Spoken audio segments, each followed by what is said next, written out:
પાટણમાં ધોળા દિવસે ભર બજારમાં બની ફાયરિંગની ઘટના। ફાયરિંગમાં યુસુફ ખાન ચાંદ ખાન નામના 50 વર્ષીય યુવાનનું નિપજ્યું મોત। મૃતક યુસુફ ખાન ભેંસોનો કરતા હતા વેપાર। મૃતકના મૃતદેહને પાટણની સિવિલ હોસ્પિટલમાં પીએમ અર્થે ખસેડાયો। પોલીસ અને લોકોના ઘટના સ્થળે ટોળે ટોળા ઉમટ્યા। પાટણના નીલમ સિનેમા વિસ્તારમાં ફાયરિંગની બની ઘટના। એક જ સમાજના બે જૂથો વચ્ચે ચાલતી જૂની અદાવતમાં કરાયું ફાયરિંગ। 2 દિવસ પહેલા જ સામસામે થઈ હતી ફરિયાદ। ફાયરિંગની ઘટના બનતા એ ડિવિઝન એસઓજી તેમજ એલસીબી પોલીસનો કાફલો ઘટના સ્થળે ફાયરિંગ કરનાર આરોપીને પકડવા પોલીસે કર્યા ચક્ર ગતિમાન।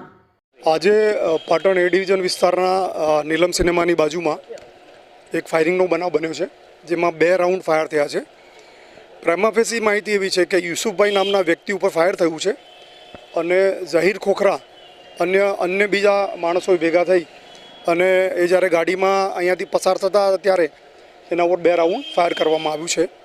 પોલીસ હાલ સીસીટીવી કેમેરા ચકાસી રહી છે અને જિલ્લામાં આ બનાવ અંગે નાકાબંધી આપવામાં આવી છે અને આરોપીનો જે ફોટો છે સર્ક્યુલેટ કરી અને આરોપીને શોધવાની હાલ તજવીજ ચાલી રહી છે।